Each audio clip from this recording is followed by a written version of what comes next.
Hey, what is up, YouTube? My name is Cody, and this is my first posting on YouTube. I'm going to be posting a series of time-lapse art videos.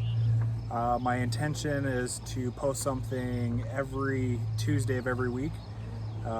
This is my first video, so I imagine the first couple will be work in progress, but I just wanted to share some of my art pieces with you and kind of show you my process for doing some stuff.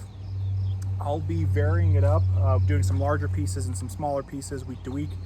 I wanted to show you guys this first piece, the process for me starting out with a general sketch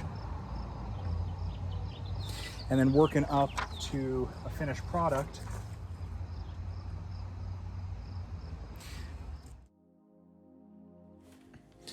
So for this particular piece, I'm using a piece of plywood that has very little grain on it. It's almost perfectly smooth. The media that it's used primarily is spray paint with acrylic.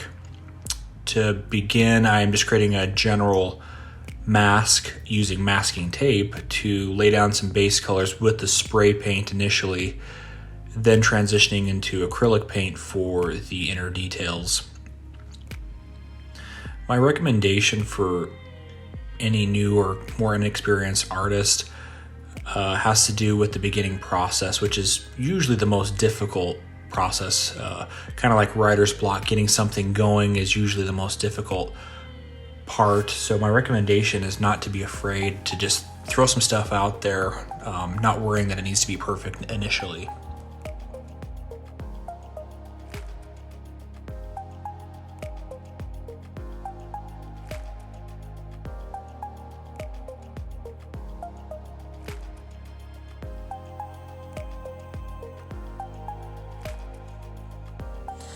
Now we've transitioned into doing some general outline.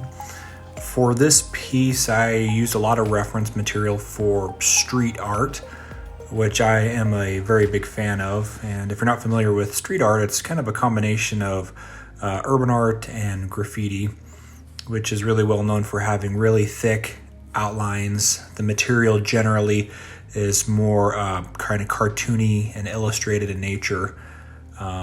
Known for its very vibrant colors in its pieces. So you'll notice that obviously in this particular piece there is a lot of very thick stylized outline, which I am personally a very big fan of. One other thing that street art is really well known for is its really creative use of textures in its pieces, and there are certain textures and patterns more so that I try to incorporate in this to give it that really stylized street art look.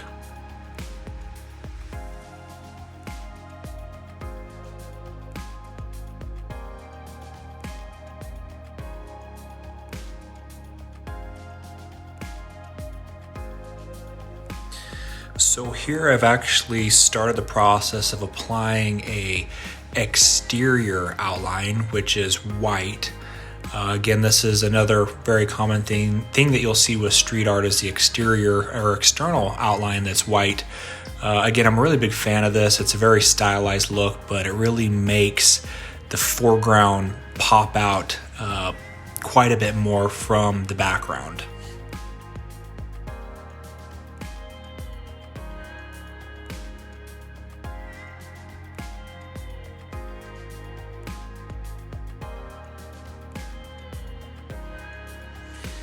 Now for this piece, like I mentioned, I do have quite a bit of reference material that I refer to periodically during this process.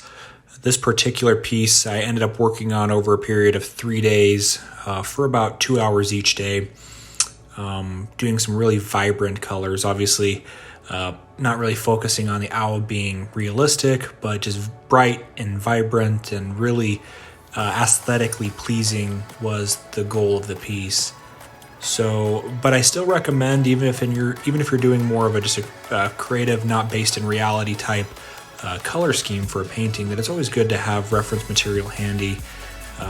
throughout this piece, there are some times I got lost and didn't really know how I wanted to proceed forward direction-wise, and having reference material can help get you back on track and just get to the end goal of having a really satisfying piece for you.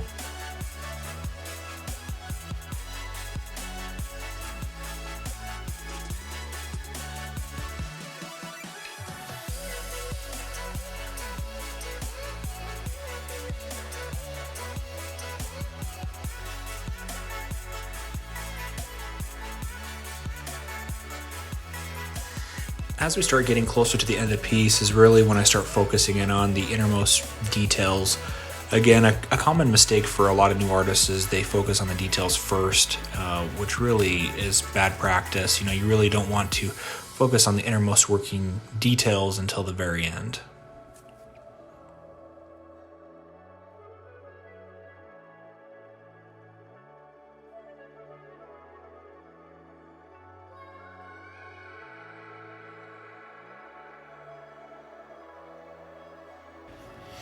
Another thing that I personally struggle with is not knowing when to call a piece done.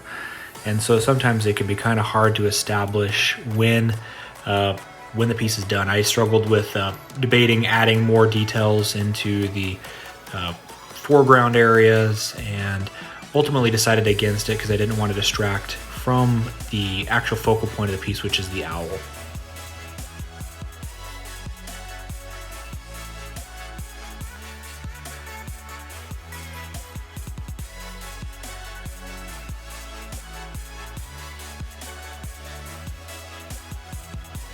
So here is the finished piece. Hope you guys enjoyed this process. Again, I'll be posting videos every Tuesday night. I will be doing a big project next Tuesday, which is a mural inside my garage. Please like and subscribe to the video. Hope you guys follow me and share this with all your family and friends. Again, thank you for watching.